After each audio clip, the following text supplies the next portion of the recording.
नमस्कार। Real estate से जुड़ी तमाम खबरों और जानकारियों के साथ एक बार फिर हाजिर हूं आपके अपने फेवरेट शो रियलिटी चेक को लेकर। मैं हूं रामेश्वर मिश्रा। चलिए शो की शुरुआत करते हैं और देखते हैं क्या है खास।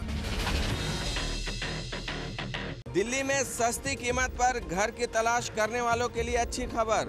दिल्ली विकास प्राधिकरण बना रहा है 60,000 से ज्यादा फ्लैट्स। बिक्री बढ़ाने और नकदी जुटाने के लिए बिल्डर बना रहे हैं छोटे साइज के फ्लैट्स और नोएडा में बन रहे एक मिड सेगमेंट प्रोजेक्ट का करेंगे रियलिटी चेक। दिल्ली में सस्ती कीमत पर घर की तलाश करने वालों के लिए अच्छी खबर है। दिल्ली विकास प्राधिकरण यानी कि डीडीए दिल्ली में 60,000 से ज्यादा फ्लैट्स का निर्माण कर रहा है। ये फ्लैट LIG सेगमेंट में है, यानी कि जो कम कीमत पर मध्य वर्गीय परिवार एक घर की तलाश कर रहे हैं, उनका घर का सपना जल्द पूरा हो पाएगा।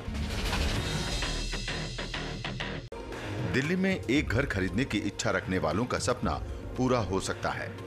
दिल्ली विकास प्राधिकरण यानी डीडीए दिल्ली के कई इलाकों में घर लॉन्च करने की योजना बना रही है। डीडीए के मुताबिक इस बार के हाउसिंग स्कीम में दिल्ली में 60,000 से ज्यादा फ्लैट्स को शामिल किया जाएगा। हालांकि इस बार की स्कीम में EWS श्रेणी के फ्लैटों की संख्या कुछ कम होगी। वहीं डीडीए इस बार फ्लैट के क्षेत्रफल पर भी विशेष ध्यान दे रहा है ताकि लोग इसे खरीदने के लिए आगे आ सकें। डीडीए की आवासीय योजना 2014 में 25,034 फ्लैट थे। इसमें भी सबसे ज्यादा फ्लैट LIG श्रेणी के थे, लेकिन इनका क्षेत्रफल काफी कम था, जिससे ग्राहकों को निराशा हुई थी। दरअसल इस आवासीय योजना में 22,000 से अधिक EWS फ्लैटों को LIG में तब्दील कर दिया गया था, जिससे इनका क्षेत्रफल कम हो गया था। डीडीए अधिकारियों का कहना है कि नए निर्माण में इस बात का ध्यान रखा जा रहा है। डीडीए अधिकारी के अनुसार द्वारका, रोहिणी, नरेला, बक्करवाला और जसोला में फ्लैट निर्माण का काम तेजी से चल रहा है। 20,000 के करीब फ्लैट लगभग तैयार हो गए हैं और अगले साल तक 40,000 और फ्लैट तैयार कर लिए जाएंगे। प्रयास है कि वर्ष 2016 के अंत तक नई आवासीय योजना घोषित कर दी जाएगी। हालांकि इस योजना में थोड़ा समय लगेगा, लेकिन दिल्ली में घर चाहने वालों के लिए साल भर का समय लंबा नहीं होता। दिल्ली में इसका सप्लाई बेटर होगा डेफिनेटली, और दिल्ली की पॉलिसी जो है वो हेल्प करेगी प्राइसेस को मेंटेन करते हुए, सप्लाईज को मेंटेन करते हुए। लेकिन जिस तरीके से कंट्री की ग्रोथ देखी जा रही है आगे होने वाली, और जिस तरीके से हम विजन करते हैं अर्बनाइजेशन, क्योंकि आज जो है क्लोज टू जो है 30% पहुंच रही है और आने वाले 10 साल में करीब 40% को भी क्रॉस करेगी। तो जिसको जितना आदमी दिल्ली में आने वाला है और जितनी दिल्ली में आम आदमी की इनकम बढ़ने वाली है, उसके हिसाब से ये सारी सप्लाई जो है ये उसको केटर करेगी। लेकिन आप ये सोचें किसी भी कारण से प्राइसेस उसमें कम हो जाएंगे या कम प्राइसेस पे दिल्ली वालों को मकान मिलने लग जाएंगे, ऐसा नहीं हो सकता। हाँ, छोटे मकान मिल जाएंगे जो आम आदमी की पॉकेट में आ जाएंगे, ऐसा होगा। अफोर्डेबल हाउसिंग आएगी। छोटे मकान, EWS मकान, LIG मकान, इसकी सप्लाई जो है मेरे हिसाब से लाखों में आने वाली है, तो आम आदमी की पॉकेट में घर आएगा। दिल्ली में डीडीए स्कीम का लोग बेसब्री से इंतजार करते हैं। दरअसल दिल्ली में सिर्फ डीडीए ही हाउसिंग स्कीम लेकर आती है। साथ ही डीडीए के फ्लैट्स बाजार भाव से सस्ती दर पर मिलते हैं। साथ ही प्रधानमंत्री नरेंद्र मोदी ने वर्ष 2022 तक सभी को मकान उपलब्ध कराने की घोषणा की है। दिल्ली में मोदी के सपने को पूरा करने के लिए डीडीए आवासीय योजनाओं में तेजी ला रहा है। नई लैंड पुलिंग पॉलिसी से भी दिल्ली में लाखों मकान का निर्माण संभव हो सकेगा। फ्लैट्स की कीमत 7वें आसमान पर है, इससे बिल्डरों के फ्लैट्स नहीं बिक रहे हैं। अब बिल्डर फ्लैट की बिक्री करने के लिए एक अनूठा तरीका अख्तियार कर रहे हैं। बिल्डर अब अपने प्रॉपर्टी के साइज को कम कर रहे हैं, यानी कि ये छोटे साइज के फ्लैट्स बना रहे हैं ताकि इसे जल्द बेचकर नकदी जुटाई जा सके। प्रॉपर्टी बाजार की हालत खस्ता है और खरीदारों के सेंटिमेंट्स सुधरने का नाम नहीं ले रहे हैं। ऐसे में बिल्डरों के फ्लैट नहीं बिकने से चिंता बढ़ती जा रही है। फ्लैट की बिक्री बढ़ाने के लिए बिल्डरों ने सभी तरह के हथकंडे अपनाकर देख लिए हैं, लेकिन स्थिति जैस की तस बनी हुई है। लेकिन अब बिक्री को रफ्तार देने के लिए रियल एस्टेट कंपनियां एक और तरीका अपना रही है। रियल एस्टेट विशेषज्ञों की माने तो बिल्डर अपनी बिक्री बढ़ाने के लिए फ्लैट के साइज कम कर रहे हैं। ये सच भी है कि किसी भी हाउसिंग प्रोजेक्ट में दो तरह के घर जल्दी बिकते हैं। पहला कम कीमत वाले घर और दूसरा छोटे साइज वाले घर। नकदी की किल्लत से जूझ रही रियल एस्टेट कंपनियां अब इसी फार्मूले को अपना रही हैं। डेवलपर्स का कहना है कि लोगों के पास परचेजिंग पावर कम होती जा रही है। ऐसे में छोटे साइज के फ्लैट खरीदना इनकी मजबूरी बनती जा रही है। साथ ही इस सेगमेंट में ऐसे घरों की जरूरत भी है और बिल्डर इस ओर तेजी से काम कर रहे हैं। 90% जो हाउसिंग शॉर्टेज है वो अफोर्डेबल हाउसिंग कैटेगरी में है। तो कौन नहीं बनाएगा? सभी बनाएंगे, क्योंकि सबसे ज्यादा अपॉर्चुनिटी जो है और मौका वहीं मिलता है अपने गुण दिखाने का, और उसी में सबसे ज्यादा बिजनेस है। तो अगर उस बिजनेस का हिस्सा आपको लेना है तो आपको उसमें जरूर प्रवेश करना पड़ेगा। तो सभी जितने बिल्डर्स हैं वो जरूर अफोर्डेबल हाउसिंग बनाते हैं और बनाएंगे। मंदी की मार की वजह से छोटे और बड़े बिल्डर्स फ्लैट के साइज कम करने पर मजबूर हैं। Global property consultant JLL India के मुताबिक देश के 7 बड़े शहरों में एवरेज अपार्टमेंट साइज पिछले सालों में घटा है। दरअसल हाउसिंग मार्केट में कमजोर हुई सेल्स से निपटने के लिए डेवलपर्स अब छोटे फ्लैट्स बना रहे हैं, जिससे कि सुस्त हुई सेल्स को बढ़ाया जा सके। रियल एस्टेट मार्केट में स्लो डाउन से निपटने के लिए बिल्डर्स रेजिडेंशियल सेगमेंट में फ्लैट का साइज तो कम कर रहे हैं, लेकिन वे इसके दाम नहीं घटा रहे। MMR में शामिल मुंबई, ठाणे और नवी मुंबई में सालाना बेसिस पर फ्लैट साइज में सबसे ज्यादा गिरावट देखी गई है। इसके साथ बेंगलुरु, चेन्नई और कोलकाता में भी लगभग इतनी ही गिरावट देखी गई है। वहीं दिल्ली, NCR, हैदराबाद और पुणे में भी अपार्टमेंट के साइज में गिरावट आई है। सभी बड़े शहरों में बिल्डर्स रेजिडेंशियल सेगमेंट में सेल्स बढ़ाने के लिए इनोवेटिव आइडिया तलाश रहे हैं, जिससे पोटेंशियल बायर्स को अट्रैक्ट किया जा सके, क्योंकि इस समय महंगे अपार्टमेंट बेचना काफी मुश्किल होता जा रहा है।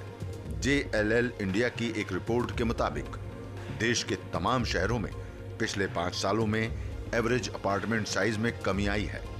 मुंबई, जो पहले ही छोटे और कॉम्पैक्ट घरों के लिए जाना जाता है, वहां एवरेज अपार्टमेंट साइज में सबसे ज्यादा 26.4% की गिरावट आई है। इसके बाद बेंगलुरु में 23.7%, कोलकाता में 24% और चेन्नई में 22.2% की कमी देखी गई है। दिल्ली NCR में एवरेज साइज अपार्टमेंट में 9.7% की कमी आई है, जबकि पुणे में यह गिरावट 7% है। रिपोर्ट में यह भी कहा गया है कि बायर्स अपने ऑफिस के करीब घर खरीदने में दिलचस्पी दिखा रहे हैं। बिल्डर भी इस रिपोर्ट से इत्तेफाक रखते हैं। बिल्डरों का कहना है कि सेगमेंट में काफी मांग है। बिल्डर को नकदी जुटाने के लिए इसका सहारा लेना ही पड़ेगा। देखिए, लोग वो जैसे मैंने बताया ना, एक तो गांव से शहरों की तरफ आ रहे हैं, और जो शहरों में भी रह रहे हैं, जो अनऑथराइज कॉलोनी में रह रहे हैं, क्योंकि ऑथराइज जो है रेजिडेंशियल पूरा इंडिया का 1% 2% भी नहीं है। तो वो अब लोगों की जो है एक्सपेक्टेशन बढ़ रही है कि मेरे को अच्छा घर मिले, लेकिन साथ ही साथ सस्ता भी मिले, क्योंकि इतनी कमाई नहीं है। तो जो आदमी 20,000, 25,000, 30,000 रुपये महीना कमा रहा है, वो उसको उतना ही लोन मिलता है कि वो 10 से 20 लाख रुपए का मकान ही अफोर्ड कर सके। तो इस ब्रैकेट में जो काम करने वाले लोग, नौकरी पेशा लोग बहुत ज़्यादा हैं, चाहे वो गवर्नमेंट में हो चाहे प्राइवेट सेक्टर में हो, कि जो जिनकी सैलरी जो है 15,000, 20,000 और 25,000 रुपये के बीच में है। तो उनके लिए डेफिनेटली अगर डेवलपर्स ट्राई करेंगे तो वो एक इतना बड़ा मार्केट जो है खुलेगा कि एक अच्छे मकान उनको बना के देंगे, तो वहाँ पे काफ़ी रिक्वायरमेंट है। तो मेरा मानना है कि आने वाले टाइम में आप उस सेगमेंट में, जो एंड यूज़र सेगमेंट है, इसके अंदर काफ़ी जो है मकान जो है बनेंगे और लोगों को मिलेंगे, अच्छी स्कीम्स आएंगी इसके अंदर। रियल एस्टेट कंपनियां प्रॉपर्टी की कीमतें कम नहीं कर रही हैं। बिल्डरों की दलील है कि कीमतें पहले ही सबसे निचले स्तर पर पहुंच चुकी है। कंस्ट्रक्शन कॉस्ट बढ़ती जा रही है और ऐसे में घरों की कीमतें घटाने की संभावना बिल्कुल न के बराबर है। तो बिल्डरों के पास अफोर्डेबल घर बनाने का बस एक ही चारा बचता है, और वो घरों के साइज कम करना। ताकि इसे अफोर्डेबल सेगमेंट में लाया जा सके। साथ ही बैंकों के होम लोन रेट भी ज्यादा हैं। अगर ईएमआई में कटौती हो तो संभावना जताई जा सकती है कि मिड सेगमेंट वाले घरों की बिक्री में भी तेजी आए। नोएडा में बन रहे एक मिड सेगमेंट प्रोजेक्ट का करेंगे रियलिटी चेक, लेकिन इसके लिए करना होगा आपको इंतजार, क्योंकि ये होगा ब्रेक के उस पार। आप बने रहिए हमारे साथ।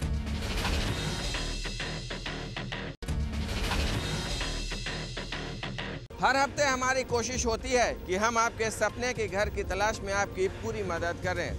हम ऐसी हाउसिंग परियोजना को शामिल करते हैं जो आपके लिहाज से हर तरह से फिट बैठता हो, चाहे बजट की बात हो या फिर लोकेशन की या फिर बिल्डर के बारे में जानकारी हो। हम इस हफ्ते शामिल कर रहे हैं नोएडा में बन रहे एक मिड सेगमेंट प्रोजेक्ट को। शानदार सड़कों और फर्राटे भरती गाड़ियां, ऊंची ऊंची इमारतें और मजबूत इंफ्रास्ट्रक्चर नोएडा के विकास की कहानी बयां करती है। दिल्ली से सटे नोएडा में देश के तमाम बड़े बिल्डरों के प्रोजेक्ट्स बन रहे हैं। ये कहना गलत न होगा कि नोएडा इंडस्ट्रियल हब होने के साथ साथ हाउसिंग प्रोजेक्ट्स के लिए भी हॉट डेस्टिनेशन बन गया है। आलम तो ये है कि अब नोएडा में हाउसिंग या कमर्शियल प्रोजेक्ट्स के लिए जमीन की कमी पड़ने लगी है, और जो जमीन उपलब्ध भी है वो ऊंचे दामों पर मिल रही है। दिल्ली एनसीआर में नोएडा घर खरीदारों के लिए शुरू से ही आकर्षण का केंद्र रहा है। हालांकि अब ये इलाका मिड सेगमेंट और लग्जरी प्रॉपर्टी मार्केट में शुमार है, लेकिन महंगे घर होने के बावजूद नोएडा निवेशकों और घर खरीदारों के लिए पसंदीदा जगहों में से एक है। नोएडा की सबसे खास बात यह है कि यहाँ आपको अच्छी सड़कें मिलती हैं और ये दिल्ली से सबसे सटा हुआ इलाका है। हाउसिंग प्रोजेक्ट्स के लिहाज से नोएडा में सबसे तेज विकास नोएडा एक्सप्रेसवे और सेक्टर 74 से 78 के बीच के इलाकों में हो रहा है। यहाँ बड़ी बड़ी टाउनशिप का जाल मिलता है। इस इलाके में कई बड़े बिल्डरों की हाउसिंग परियोजनाएं बन रही हैं। इनमें से सबसे ज्यादा प्रोजेक्ट आम्रपाली ग्रुप का बन रहा है। आम्रपाली ग्रुप यहाँ पर प्रिंसले एस्टेट के नाम से एक प्रोजेक्ट बना रहा है।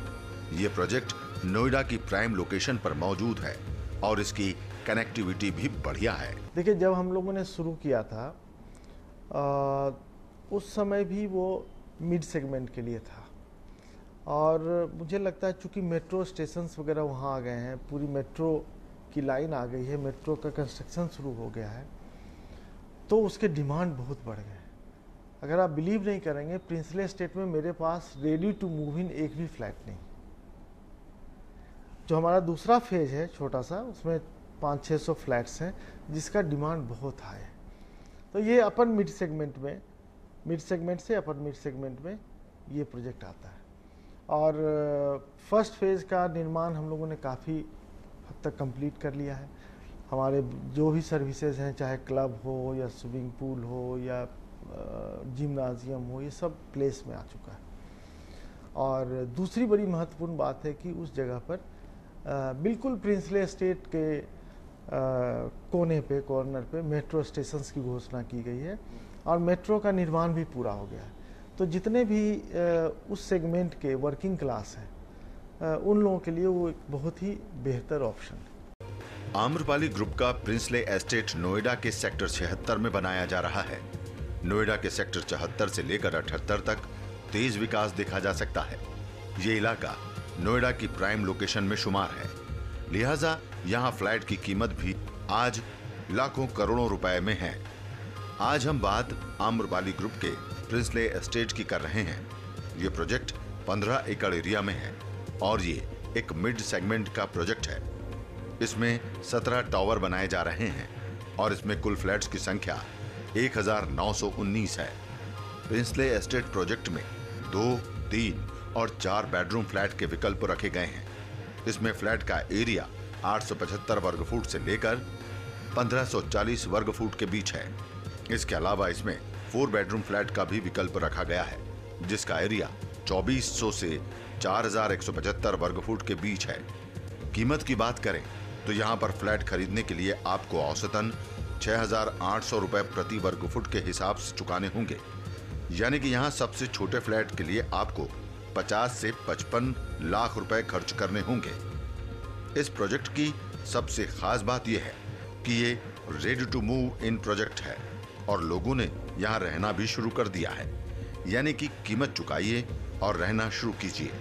डेवलपर के मुताबिक प्रिंसले एस्टेट के फीचर भी यहाँ मौजूद प्रोजेक्ट से अलग हैं। इसमें फैसिलिटीज़ है कि जितना भी ग्रीन एरिया है, बड़े अच्छे आर्किटेक्ट से हमने उसको डिज़ाइन किया है। लैंडस्केप बहुत अच्छा है वहाँ का। दूसरा, उसकी कनेक्टिविटी बहुत अच्छी है। तीसरा, जितने भी टावर्स हैं सभी कोई न कोई ओपन एरिया से खुलते हैं। चौथा है कि हम लोगों ने जो व्यवस्था की है सिक्योरिटी सिस्टम की, वो भी हर एक टावर पे है। हम लोगों ने एक कार्ड बनाया है, एक स्मार्ट कार्ड टाइप का चीज़ जो हर एक कंज्यूमर को दे रहे हैं, जिसमें उनको बहुत सारी फैसिलिटी, हेल्थ केयर की फैसिलिटी, एजुकेशन से संबंधित है या टूरिज्म से संबंधित है, या अगर कोई उनके नियर एंड डियर हमारे कंज्यूमर होते हैं तो उसका जो सपोर्टिव पॉइंट्स हैं वो उनको देने के लिए हमने सोचा है। ये सारे फीचर्स हैं उसके। प्रिंसले एस्टेट की लोकेशन और कनेक्टिविटी बढ़िया है। मेट्रो स्टेशन से इस प्रोजेक्ट की दूरी महज 2 किलोमीटर है। सेक्टर 76 के रोड साइड पर मौजूद ये प्रोजेक्ट घर खरीदारों को आकर्षित करता है। दिल्ली और इसके आसपास के इलाकों से यहाँ पहुँचने के लिए आपको अच्छी सड़कें मिलती हैं। दिल्ली नोएडा बॉर्डर से यहाँ आने के लिए आपको 20-25 मिनट का ही वक्त लगता है। ये प्रोजेक्ट सेक्टर 76 की प्राइम लोकेशन पर होने से खरीदारों को काफी आकर्षित कर रहा है। चलिए वक्त हो चला है रियल एस्टेट से जुड़ी हलचल पर नजर डालने का रियलिटी न्यूज में। रियल एस्टेट से जुड़े प्रोजेक्ट्स को सरकारी महकमों से जल्द मंजूरी के लिए नया सिस्टम इस साल दिसंबर तक तैयार कर दिया जाएगा। ये फैसला 8 मंत्रालयों की हुई बैठक में लिया गया है। फिलहाल केंद्र सरकार के कुछ ही मंत्रालय ऐसे हैं जिनमें ऑनलाइन व्यवस्था है कि लोकल बॉडीज ही उनकी ओर से प्रोजेक्ट को मंजूरी दे सकती है। मौजूदा व्यवस्था के तहत रियल एस्टेट यानी हाउसिंग वगैरह से जुड़े प्राइवेट ही नहीं बल्कि सरकारी प्रोजेक्ट्स को मंजूरी मिलने में ही साल भर से ज्यादा का वक्त लग जाता है। इससे प्रोजेक्ट तय वक्त पर नहीं बन पाता है और परेशानी घर खरीदारों को झेलना पड़ता है।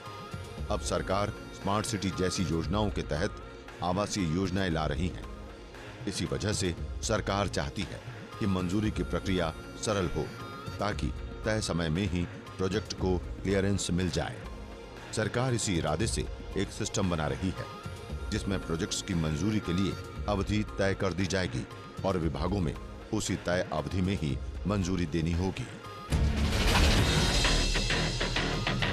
फेस्टिव सीजन में ज्यादातर बैंक रियायती ब्याज दर पर होम और कार लोन ऑफर करते हैं। फेस्टिव सीजन के लिए बैंक सितंबर से ही स्कीम्स लॉन्च करना शुरू कर देते हैं।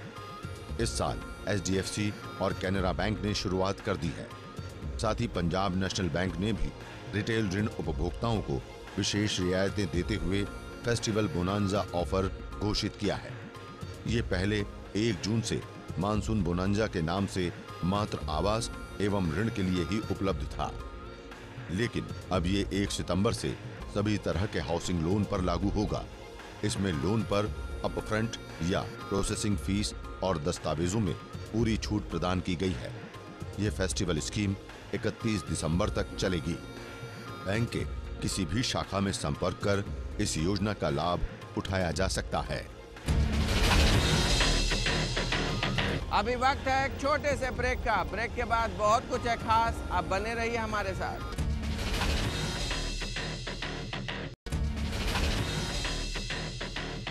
Welcome back. रियलिटी चेक में आपका स्वागत है।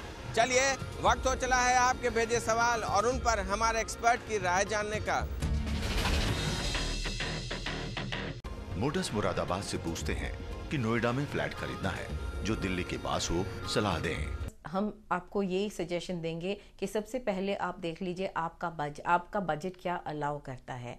आपके पास जितना इनकम है उसमें से 40% से ज़्यादा आपका EMI नहीं बैठना चाहिए, नहीं तो ये आपकी लाइफस्टाइल को इम्पैक्ट करेगा। तो जितना आपका इनकम है 40% EMI के बेसिस पे कैलकुलेट कीजिए, तब आपको पता चलेगा आप कितना निवेश कर सकते हैं। सेकेंड थिंग ये है कि अगर आप साइजेस का बहुत वेरिएशन है, 850 से लेके ऑलमोस्ट 1850 तक स्क्वायर फीट तक के अपार्टमेंट्स हैं, 40 लाख से 1.25 करोड़ तक के अपार्टमेंट्स हैं। अब जब आप बजट को फ्रीज करेंगे तब आप साइज़ के बारे में बात कर सकते हैं। सबसे पहले इम्पॉर्टेंट ये है कि या तो आप साइज़ देखें कि इस साइज़ के अपार्टमेंट्स किस रेंज पे मिलता है, या इतना बजट मेरा है और इसमें क्या मिल सकता है। मगर बहुत बड़ा रेंज है और रेंटल रिटर्न भी नोएडा में आपको मिल सकता है। अमृता हरियाणा से पूछ रही हैं कि गुड़गांव के अफोर्डेबल एरिया के बारे में बताएं जहां पर प्रॉपर्टी में इन्वेस्ट कर सकें। अमृता, ये एक अच्छा बजट है और गुड़गांव में मैं आपको अफोर्डेबल हाउसिंग के बारे में थोड़ा सा बता दूं कि गुड़गांव में एक पॉलिसी निकली थी जिसमें गवर्नमेंट ने कहा है अगर आप छोटे टिकट साइज में अपार्टमेंट्स लॉन्च करें तो आपको फास्ट ट्रैक अप्रूवल मिलेंगे एज अ डेवलपर, और ये लिमिटेड पीरियड के लिए है और उतने टाइम तक आप इसको बेच नहीं सकते हैं। तो अगर आपने आज खरीद लिया तो 5 साल तक आपको इसको होल्ड ही करना पड़ेगा। आप डायरेक्टली डेवलपर से खरीद सकते हैं, मगर यूनिट अलॉटमेंट के बेसिस पे होगा और वो हरियाणा गवर्नमेंट ही अलॉटमेंट तय करेगी। आपके पास कई ऑप्शंस हैं। 37C जो द्वारका एक्सप्रेसवे पे है, यहाँ पे 1-2 BHK आपको इस स्कीम में मिल सकता है। सेक्टर 68 में 1 BHK है। सेक्टर 105 में 3 BHK मिलेगा। लगभग 3200 से लेके 3500 पर स्क्वायर फुट का रेट है और रेंटल रिटर्न अभी नहीं है। जो नए अपार्टमेंट्स हैं लगभग 4 साल लगेंगे। जब रिटर्न आएगा तो 6,500, 7,000, मैक्स 8,000 तक आपको रेंटल रिटर्न मिल सकता है, मगर वो भी 3-4 साल के बाद। साइज 580 स्क्वायर फीट से लेके 1200 स्क्वायर फीट तक के अपार्टमेंट्स आपको मिल सकते हैं। आनंद विहार से इंदिरापुरम प्रॉपर्टी के बारे में जानकारी चाहते हैं और लोकेलिटी कैसी है। आनंद इंदिरापुरम गाजियाबाद में आता है। इंदिरापुरम एक हॉटली इन्वेस्टेड लोकेलिटी है। यहाँ पे कई न्यू ड्राइवर्स हैं, जैसे यहाँ पे मेट्रो एक्सेस है, रोड्स ठीक हैं, यहाँ पे बहुत सारे अपार्टमेंट्स हैं जहाँ पे आप निवेश कर सकते हैं। 4,500 से लेके 5,500 पर स्क्वायर फुट का रेट चल रहा है यहाँ पे, और ये इन प्रॉक्सिमिटी टू कमर्शियल डिस्ट्रिक्ट्स है, जैसे नोएडा हुआ, सेंट्रल दिल्ली हुआ। यहाँ से आने जाने में ज़्यादा टाइम नहीं लगता, इसीलिए इंदिरापुरम एक गुड इन्वेस्टमेंट ऑप्शन है और बहुत सारे लोग यहाँ पे एंड यूजर्स आके खरीदते हैं और रहते हैं। यहाँ आपको रेंटल रिटर्न भी मिल सकता है। संतोष बरेली से, सही समय है क्या प्रॉपर्टी में इन्वेस्ट करने का? संतोष, जब आप सही वक्त के बारे में पूछते हैं, सही वक्त आपको खुद डिटरमिन करना है। अगर आपके पास अभी पैसे हैं और आप इन्वेस्ट करना चाहते हैं, थोड़ा सा खुद रिसर्च कीजिए। आप कहाँ पे इन्वेस्ट करना चाहते हैं और क्यों इन्वेस्ट करना चाहते हैं। एक बार आप अपना बजट देख लें। जैसे मैंने पहले कहा था 40% आपका सैलरी का, उससे ज़्यादा आप का EMI नहीं बैठना चाहिए। आप जहाँ पे खरीदें ये देख लें कि बहुत दूर अगर आप खरीदेंगे तो कई साल तक आपको रिटर्न नहीं मिलेगा। Early in the investment cycle आप खरीद रहे हैं तो आपको छोटा रकम इन्वेस्ट करना होगा और ज़्यादा रिटर्न मिल सकता है। अगर आप टुवर्ड्स कंप्लीशन खरीद रहे हैं तो ज़्यादा आपको पे करना पड़ेगा अभी, और आपका EMI ऑलमोस्ट इमीडिएटली शुरू हो जाएगा, मगर आपको रेंटल रिटर्न भी मिलना शुरू हो जाएगा if the area is livable. आपको ये देखना है कि वहाँ बसाया जगह हो, वहाँ पे school, college, hospital, transport facilities वगैरह हों, ताकि जब आपका मकान तैयार हो जाए या तो आप खुद रह सकें या आपका टेनेंट वहाँ रह सके। PN मिश्रा गाजियाबाद से पूछ रहे हैं कि चितईपुर बनारस में प्रॉपर्टी कैसी रहेगी, प्रॉपर्टी रीसेल का सही समय क्या होगा? चितईपुर लोकेलिटी में 1800 से लेके 1900 पर स्क्वायर फुट का रेट चल रहा है। आपको लगभग 1350 से लेके 2500 स्क्वायर फुट मिल सकता है इस आपके बजट में। 25 लाख से लेके 45 लाख तक का बजट लेके चलें तो आप यहाँ पे खरीद सकते हैं। यहाँ नया प्रॉपर्टी है नहीं, आपको सेकेंडरी मार्केट में ऑप्शंस मिल सकते हैं। दयाशंकर गाजियाबाद से पूछ रहे हैं कि दिल्ली एनसीआर में बेस्ट प्लेस क्या है। इन्वेस्ट करने के लिए बजट 40 लाख है। अब दिल्ली में आपको लगता है बहुत एक्सपेंसिव शहर है, क्या आप यहाँ पे इन्वेस्ट कर पाएंगे? हाँ ज़रूर, आपको कुछ लोकेलिटीज़ हैं अभी भी जहाँ पे 40 लाख में आपको कुछ मिल सकता है। यहाँ पे अगर आप उत्तम नगर में देखें, बहुत ज़्यादा रीडेवलपमेंट हो रहा है मेट्रो के आने के बाद, यहाँ पे आपको 40 लाख में मिल सकता है। मगर चूँकि ये न्यू डेवलपमेंट है, बहुत रैम्पेंट न्यू डेवलपमेंट है, प्लीज़ देख लीजिए कि यहाँ पे टाइटल्स वगैरह ठीक हों। अगर आप एनसीआर में देखें, गुड़गांव में द्वारका एक्सप्रेसवे में 2-4 आपके पास ऑप्शंस रहेंगे। यहाँ पे आपको लगभग 950 से लेके 1100 स्क्वायर फीट का अपार्टमेंट मिल सकता है। अगर आप नोएडा एक्सप्रेसवे में देखें, आपको स्लाइटली बड़े मकान मिल सकते हैं आपके बजट में, और लगभग 1100-1200 स्क्वायर फुट के मकान आपको मिल जाएंगे। अगर आप और दूर जाएंगे, नोएडा एक्सटेंशन या ग्रेटर नोएडा वेस्ट में जाएंगे, तो वहाँ पे आपको इससे भी हल्का सा ज़्यादा 1350-1400 स्क्वायर फीट के अपार्टमेंट्स मिल सकते हैं। मगर वो अभी इन्वेस्टमेंट के तौर पे खरीद सकते हैं, वहाँ रहने लायक अभी 1-1.5 साल के बाद होगा। चलिए, वक्त हो चला है आपसे विदा लेने का। उम्मीद करते हैं कि रियलिटी चेक का ये एपिसोड आपको पसंद आया होगा, लेकिन इस प्रोग्राम को और कैसे उम्दा बनाया जाए, इसके लिए आप हमें ज़रूर लिखें। एक बात और, अगर आप बिल्डर के रवैये से परेशान हैं या फिर रियल एस्टेट से जुड़ी कोई भी समस्या हो तो हमें लिखना ना भूलें। हमारा एड्रेस है rcup@etv.co.in। इसके अलावा आप चाहें तो फेसबुक पर भी जुड़ सकते हैं। अगर आप चाहें तो व्हाट्सएप, मैसेज या फिर कॉल के जरिए भी जुड़ सकते हैं। आपको सिर्फ अपना सवाल लिखना है, जगह और नाम लिखना, और आप हमको व्हाट्सएप कर दीजिए। तो चलिए, दीजिए रियलिटी चेक की टीम को इजाज़त। अगले हफ्ते हम फिर मिलेंगे कुछ नई जानकारियों के साथ। तब तक के लिए नमस्कार।